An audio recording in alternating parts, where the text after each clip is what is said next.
We're moving forward at a pace that was unimaginable just a short time ago, and we are never, ever going back.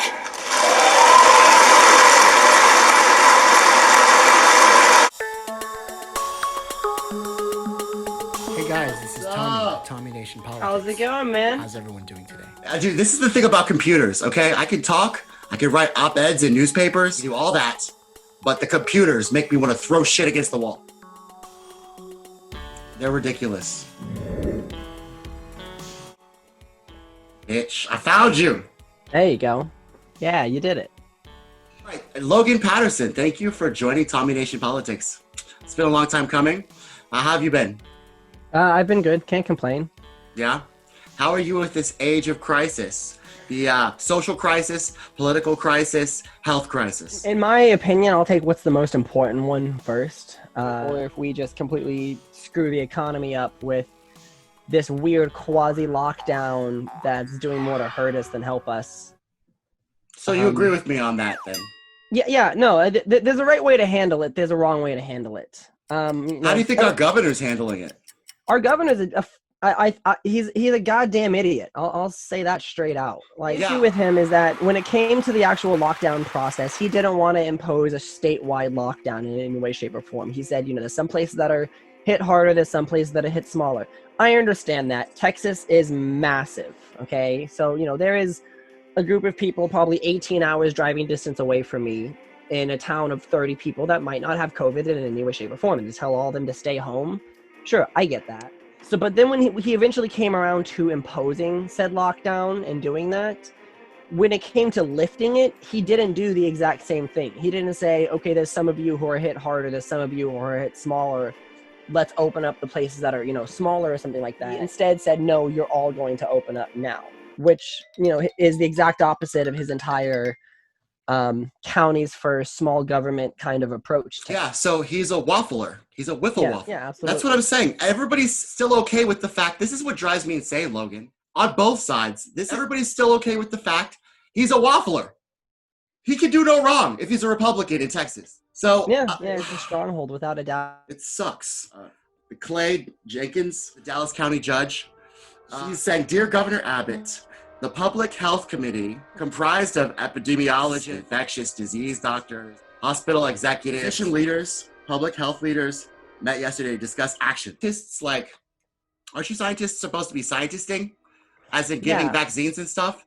Why are you giving the governor advice on how to oppose? Okay, this letter is not legislation and it's not a petition. This is your opinion, and you guys are nerds. You can't even get laid, okay? And here's why. Because you want to stay at home.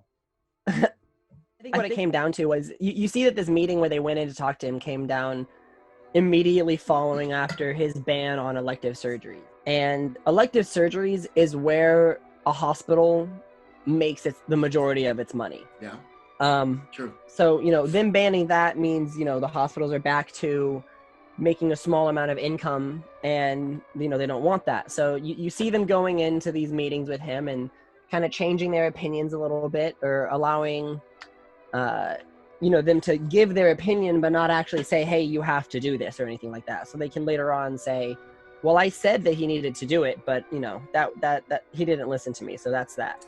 Yeah, that's the thing they're doing about Fauci. I honestly feel like Fauci's some kind of Trump plant. Because he's the one who hired him in the first place, right? With little tweed jackets, trying to make the liberals feel good. Fauci has been the United States top virologist. I thought he did allergies. He does all of them. Interesting. He studies the transmission of diseases and stuff like that. Yeah. He helped out during SARS and stuff. Well, that sounds good. Well, what do you think about him? I feel like he's lying every time he opens his mouth. That's just me.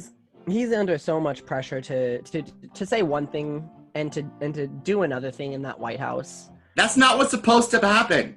Yeah, but it is. So he's in that situation despite him not supposed to being in that situation. And what he knows, I think, is that if he goes too hard, he's out and replaced by a parrot who will say something that would get a lot more people in danger. So how are you feeling about Trump right now? I'm pretty much the same as I was before. Okay. You are? So, but you just said something that makes me doubt that. He's not built.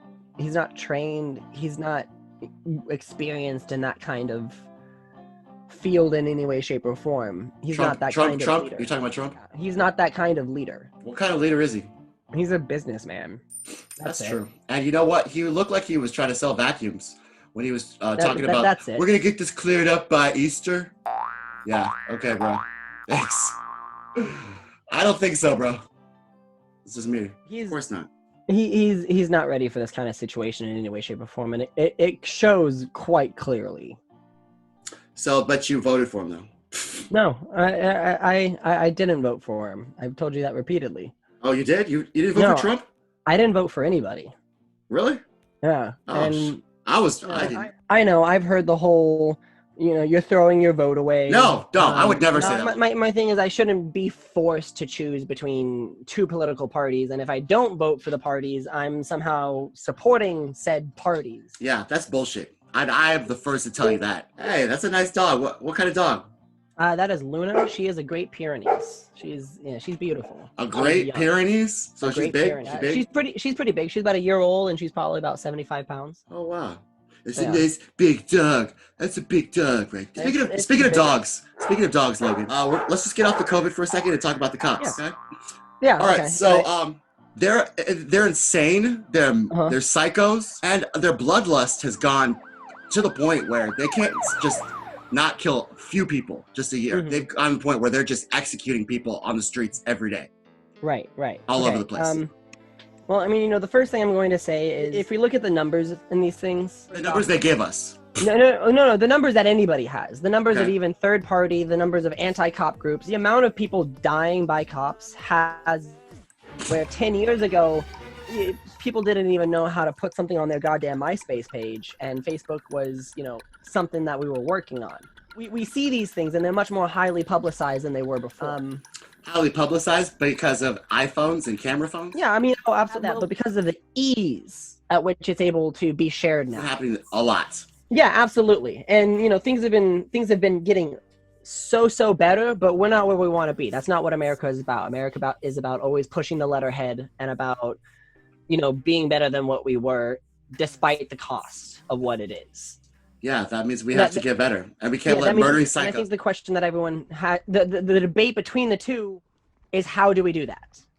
We fucking fire all of them, put them under. And by the way, they cannot keep investigating themselves. Okay? Stupid. That's the stupidest thing I've ever heard in my life. Right. Investigating yourself. Let's say we fire all the police officers, right? We'd have to rehire someone new. Yes. Okay? Whether it be police officers or social workers or, whatever you want to, whatever your approach is. That's a big gap to fill where we don't exactly have a giant pool to draw from. Some of the reason why we have the cops that we do is because, first off, it can be a dangerous job. And I don't really want to fancy getting myself shot at, honestly. There are some laws I don't agree with. Say it to Dunkin' Donuts. I'm just kidding. Yeah, there's some laws that I break personally. So, I could not be a cop. I don't have that, kind of anything. Yes, but Logan, don't you understand this cop culture only conveys to other people that are bullies, that want to stand on people's necks, that actually love violence. That calls them there, okay? So it's the job that calls these people. The fact that you don't want to be a cop because of all the things you listed, that's because you are a person that has a brain and you know these things. These people are dogs, like I said. Okay? No, absolutely. So we have to stop making a dog culture. Well, I think some of the reason why it's so easy to draw to them is, the police training process, it's easy. I have more time in video games, like individual video games, more hours played than it takes hours to be trained to become a police officer. It's like 472 hours, I think, to become a police officer. That's ridiculous. Yes, it is. Okay. But that kind of plays into it. Absolutely. I think we need to extend that training process. I don't remember the year. Don't quote me on that. They basically disbanded their entire police force and then reworked it from the ground up. So since then, they have a lower homicide rate, a lower crime rate. They have all this good stuff. We were talking about how, the culture. I said the culture. Yeah. To do is you need to increase the training. You need to put an emphasis on more techniques such as de-escalation techniques, non-lethal takedowns and stuff like that. there should be like the very last arsenal in your, the very last weapon in your arsenal to go to is a gun. And that should honestly only be if someone else has the gun already. But that would require more money, because that would require more classes, more hours, more strenuous training. That you would have to make it enticing. Right now, who wants to be a cop? Only someone who, gets a power play off of it, or, really hates the other side. So how do you bring in those people who aren't like that? You have to make it an enticing job to them. Yes. You have to pay It them. was before. Yeah. I mean, back then they had pensions. They had health care. They Absolutely. had benefits. Yep. People would go. In fact, Fatso was talking about on the last show about how some people didn't want to be cops or whatever. Guess who was the most famous cop in the 90s? Carl Winslow from Family Matters. Okay? He even got a job on Die Hard. Merry Christmas, motherfuckers. Yippee-ki-yay. So, I mean, cops, that job was a good job to have back in the day. Respect on all sides. If officers say, now is the point, we need you to go home, it's time to go home. But then guess what happened, Logan? Neoliberalism. And neoliberalism, like everything else, guts all of the essential programs that working people have and need, and it gives the money, it extracts our wealth, and it gives the money to the 1%. So that's what happened. Yeah. I think, it's good to examine the history and the cause that leads up to it. Yeah. The history of the cops was they used to catch slaves. They were slave catchers. Well, I mean, that's not that's if you want to take it from one standpoint in which it starts. At the same time, there was cops in Great Britain before America ever existed. What are cops called in Great Britain? I think back in the days they were called like bobbies or something like that. Yeah. All right. Yeah, it's something ridiculous. And they walked around and they had a whistle, and basically if they saw a crime, they would start whistling. And these guys used to patrol the streets in dozens. They would all just start congregating until there was 30 or 40 of them together, and they'd handle whatever the fuck came down. That's tight. Let's do that. Yeah. That's a better plan. It's a way better plan than what they're doing. That would require a lot more cops. Right now, there's not a single police department in the nation that's not understaffed. In Los Angeles, National Guard, who look like they're dressed for the battlefield, have patrolled a stretch of Hollywood Boulevard normally frequented by tourists and celebrities. And police swing batons at people who witnesses say were simply standing with their hands up. The use of rubber bullets, of tear gas, of pepper spray, and in some cases live ammunition in violation of international standards of the use of force. But this is continuing and escalating. In our American criminal justice system, this must change. No justice, no peace. Protesters hope that change will come, perhaps in this little girl's lifetime. Alexia O'Brien, Al Jazeera. And neoliberalism, like everything else, guts all of the essential programs. It gives the money to the 1%. So that's what happened. Not a single police department in the nation that's not understaffed. So you get these guys who are already pissed off, already angry, already ready to go to violence. Then you're working them long hours, putting them in situations where they're constantly getting pushed to, their braking limits, and then they're snapping on that. And then I think some of the ways that I would see is, increased training. I would see more community policing. You don't want someone who drives, an hour and a half, in somewhere in order to police that. You need to be an integral part of your community. People need to know who you are. You need to know who people are. You need to be trustworthy. You need to start building that bridge. And I'm going to say, without a doubt, it is on the police in order to extend that first step towards rebuilding that trust. You can't expect the populace to make that step. Now, as a populace, we do have the responsibility towards, if they extend that first step and it is authentic, we do have the responsibility to accept it and make our own steps and stuff like that. However, they need to be the ones to make that first step. That's not a doubt. Well, I mean, they're New York's finest and Chicago's finest and Detroit's finest. So, of course, they're going to make that step. Or are they going to just run people over with their cars? Who knows? Yeah, but I doubt it. Let's just put it that way. If anything, it's gonna take a lot longer than what people want. This isn't gonna be a 6-month year kind of thing. This. Well, that's what Jon Stewart was saying. He was talking to Joe Rogan earlier. Basically, if you're not going to allow people to do the legal way, taking down these racist statues that were put up during the Jim Crow era, then we're going to take all the statues down eventually, because that's what happens. It's called the pendulum swing, and you learned it. Yeah, you learned it in government class. So if you don't let actual justice take place, there's going to be no peace. It's not like we're threatening you. We're not threatening you with no justice, no peace. It's a fact. No justice, no peace. Well, what I am seeing so far is I myself have been personally angry at the protests at times. It's important, like I said, take down the statues. Fuck the statues. I hate the statues. They're secessionist traitors. They seceded from the United States of America. They went to war killing American soldiers. They can go fuck themselves. Plain and simple, okay? You're just so amazing when you say things like that. Most of them would have been hung, okay? And I know the argument, like the counter argument to that is like America was formed on traitors and stuff like that. Yes, and we won the war. And if we had lost the war, Great Britain would have come over here. They would have hung us. They would have strapped us to horses and torn us into pieces. They would have pulled our entrails out and burned them alive. I get that. Okay. George would have come down to watch too. Hell yeah. So the thing that's important is, we're taking down these statues because of their history. So we need to know the history of the statues out there.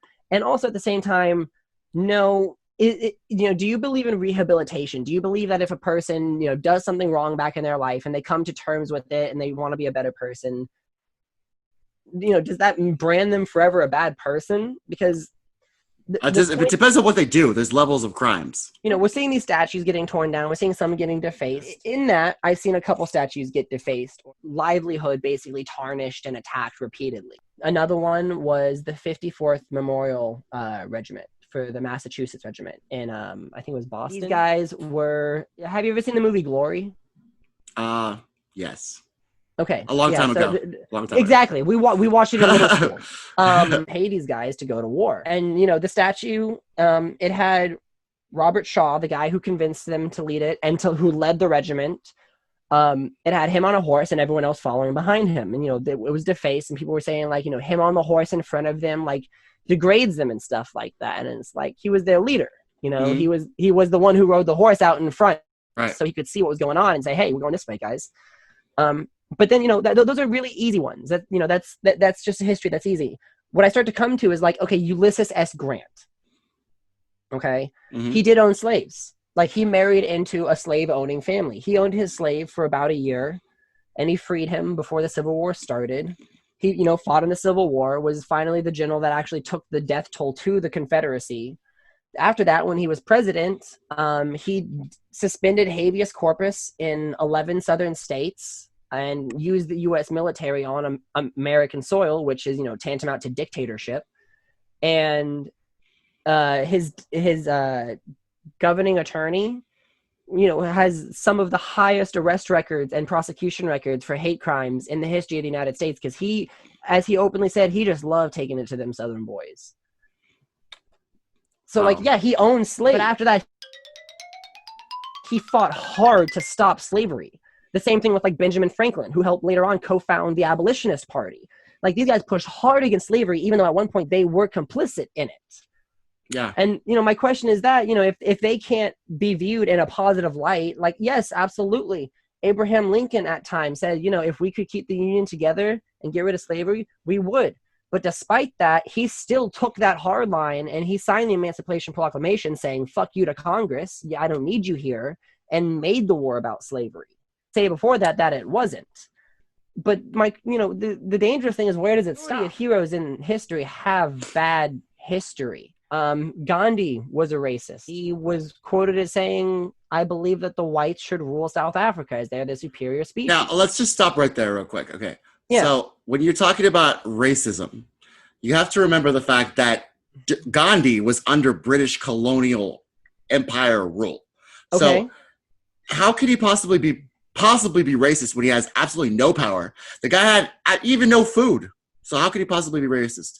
If this guy who had no power, no money, no influence was talking about white people And he was talking about a colonial empire that was enslaving his people. So you're taking racism as requiring power and influence in order to execute it. Yes.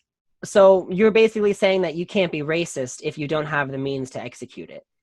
I mean, the means? What does that even mean? The power, it's a matter of grammatical linguistics. Exactly. That's exactly what it is when you start to separate racism from believing that another race is inferior to you simply based on their skin color. That's what racism is and was before we started to grammaticize it and add in different things in order to alleviate certain oppressed groups of that racism.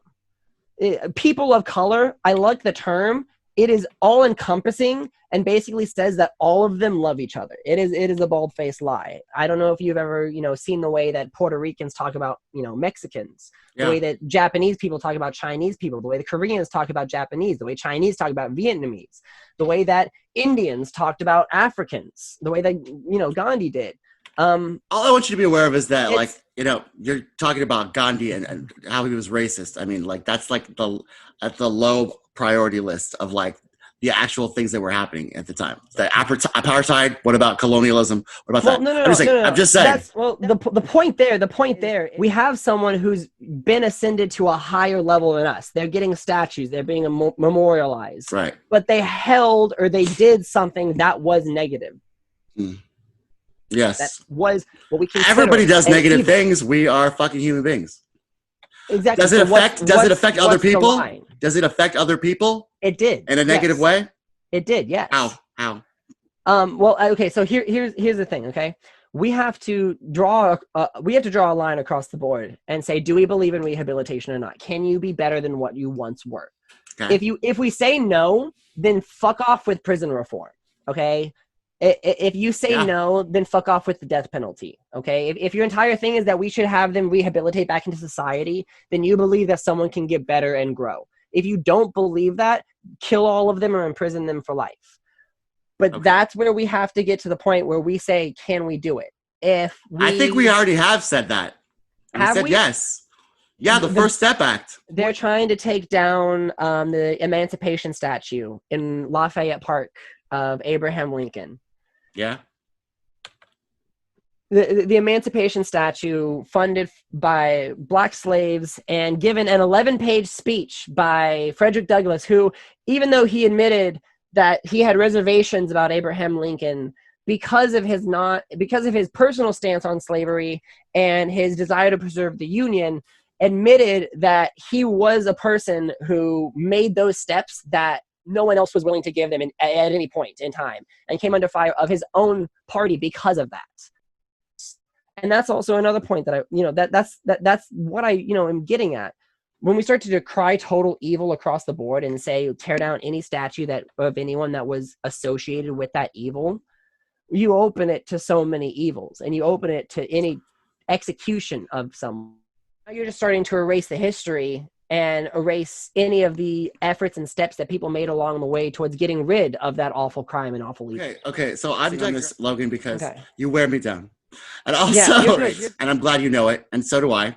But we should talk about the future, because this is very, very important. This is super important, because this could be the last few years of America, honestly. And I'm not being dramatic. No. There's just so many things that are culminating with, first of all, liberals who are supposed to be champions of the First Amendment and being tolerant, completely just not be tolerant of anybody that doesn't wear masks, loves to censor conservatives on Facebook and Google. Both of these ideologies are not what I thought they were. Okay, and I'm so glad I had my own all along. Jesus Christ, did you guys mean anything you said?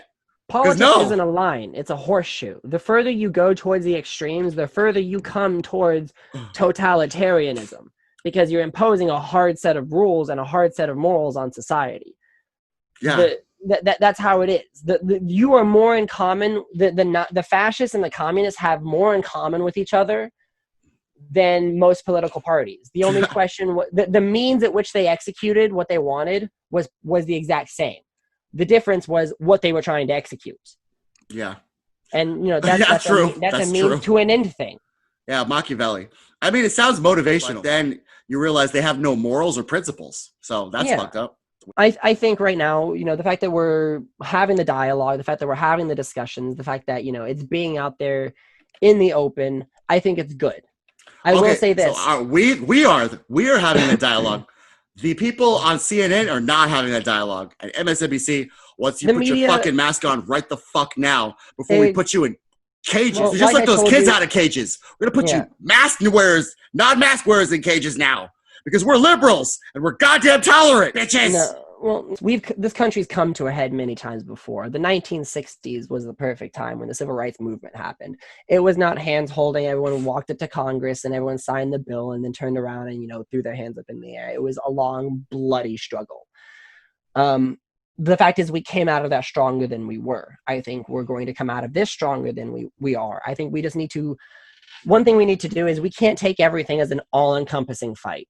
We got to choose what battle we're fighting at what time. We need to choose what our first goal is and get that done. Okay. If police reform is what we want now, let's go for police reform. Let's get police reform. Let's get that done. Let's get that taken care of. Ignore the education bit. Ignore the other things.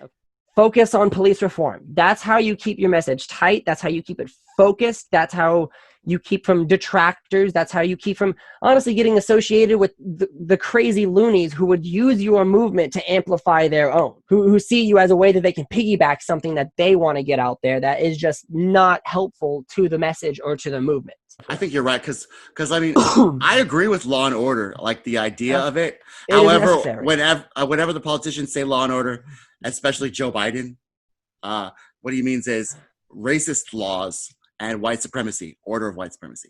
That's what law and order is. So I don't go with that. Not back at law and order. How about everybody gets a fair shake? That's supposed to be the liberals' ideology. Is we have a free and a fair democracy where everyone gets a fair shake. Okay. That's supposed to be our fucking ideology. I'm sorry I'm getting pissed, Logan, but like seriously, this shit is literally pissing me off. I can't believe that we're gonna go away from that. That is our whole fucking deal. God damn it. The same Americans, citizens of this country, of this great commonwealth. That's not what's happening. What's happening is we're getting mad at people for masks. We're getting mad at people for all kinds of bullshit. It doesn't have anything to do with the Constitution or the amendments or the First Amendment. And we're letting corporations run rampant over our democracy. Mm-hmm. So all I have to say is fail. Epic fail. Well, yeah, no, I mean, the system has never ran like it was 100% attempted to because, like I said, it doesn't take into the human factor. And anything that one person can use for, a method of good, another person can use that method for a method of evil. So it's really important not to just, pass a law that gives you blanket authority to change something because, the person who's in charge right now is good because the person, 8 years down the line may not be so good. There's not a political system on the planet that's not better than a benevolent dictatorship. One person's in charge, but he wants everything for his people, and he loves his people, and his people are the best. It's awesome until his son is in charge, and his son's a little fucking shithead who kills everybody. Don't talk about Kim Jong-un like that, okay? Hey. Kim Jong-un's lives matter too. But yeah, we need to make sure that we're tackling the first problem, and after that, then we move to the next problem, and then to the next problem. Okay. Like I don't have. How are we gonna get out of this COVID shit? Is this gonna keep coming back? I haven't gotten it yet, so eventually I probably will. Yeah, no, everyone's going to get it eventually. That's not a question. Okay. The point of it and, the point of the lockdowns and stuff is just to make sure that hospitals aren't overrun so that other people with life-threatening things, heart attacks, aneurysms, car crashes, when they show up at the hospital, everyone doesn't go, yeah, we got a bunch of people in here who are sick and can't, are having trouble breathing. So you got to die. That's what it's all about. It's trying to keep that from being overwhelmed. Because hey, I have an idea how we can keep that from being overwhelmed. Are you ready for this? Yeah. Medicare for all. Huh? No, it wouldn't really do much. People would still be in the hospital. They don't have to worry about, the funding of it or anything. But it would be in one concentrated hospital where only they take Medicare. Even in Houston, which is the biggest medical complex on the planet, has said that they were reaching like 78% ICU capacity. And if it continued on that trend, they were going to hit surge capacity and have to start using like stadiums and stuff like that. Stadiums. No one's worried about the funding. So when is this going to be over and we can do whatever the fuck we want and we won't have the government telling people that the bars need to close? When we get a vaccine. Yeah, when we get a vaccine. We don't even have a vaccine for so much. Like, do we have a vaccine? Yeah, there has never been a push to get a vaccine like this on the face of the planet. HIV? Hello? No, what? Not even. It literally, comparatively, a drop in the bucket right now. There's really? There's more live tests being funded and more vaccines being tried of this disease in the short time we've had it than any other disease in history. CDC, I've gotten their numbers all wrong. They talked about MSN, the mainstream media, talking about how the CDC messed up the test results to the COVID. So there's all kinds of numbers floating out there. There have been examples of people telling them that anybody that has even remotely the symptoms of COVID, they get counted as COVID. And the people, and then hospitals are getting paid off of this. I've seen those news stories. And then I saw a USA Today that, no, that might not be happening. There might be some more things. The thing that I'm getting at is that there's no truth in any way, in any case. Nobody's telling the truth. No, how are we supposed to know what the truth is? How are we supposed to have informed judgment? You take everything and then you kind of split it down the middle, okay? And basically what we do have right now is we do have a disease that is viral, that does go around, and it affects your ability to breathe. Plain and simple, that's what it does. For some people, it will be more severe. For some people, it will not be. The same way that a real strain of the flu. For people who say it compares to the flu, and they've had the flu before, there are two strains of the flu. There's an A strain and a B strain. The B strain will make you go sniffle for a couple of days. The A strain will put you on your fucking ass. Okay, plain and simple, hardcore. The problem with that is this it is a disease that attacks your respiratory function. So if you get it, you run the risk of having reduced lung capacity, just as if you get any kind of disease like bronchitis or anything like that. It attacks your respiratory function. I really hate talking about this stupid fucking disease and virus. It's so honestly, lame. I'm over it. I'm so fucking over it. Something that we haven't had like this before. And the only thing that makes us such a problem is the fact that it takes like anywhere from 3 to goddamn 2 weeks for someone to start showing symptoms. That's the only thing that makes us so goddamn much of a problem. What do you think? Man-made, or was it natural? We don't even know that. We don't even know that, dude. This is what pisses me off, dude. We don't even know. We don't know anything about this thing. Nothing. China would never admit to that. The question is, how do we come out of it, and what kind of legacy do we leave behind with it? I want to say that we leave a legacy behind of, democratic change, positive growth, and better understanding and tolerance for all mankind. Well, Logan, thank you for being on Tommy Nation Politics today. I love you, Thomas. You have a good having our conversations as often as we did. They definitely got me through work on more than one occasion. Yeah, you used to piss me the fuck off and give me the rage to do things. I will tell you this. I am the devil's advocate, okay? I personally enjoy, no matter what side you're on, I prefer taking the opposition just because I don't think we really get pushed by the opposition story. I agree. In the right way. We get pissed off. I agree with that. And we get angry. But we're not really pushed and kind of prodded the right way. So I try to do that just to encourage a little bit of conversation. You're coming on the show again then, all right? Because we're going to do that. I got no problem with that. I am chaotic. Hey guys, this is Tommy, Tommy Nation Politics. Have a good day. Have a good day, Thomas. Thank you.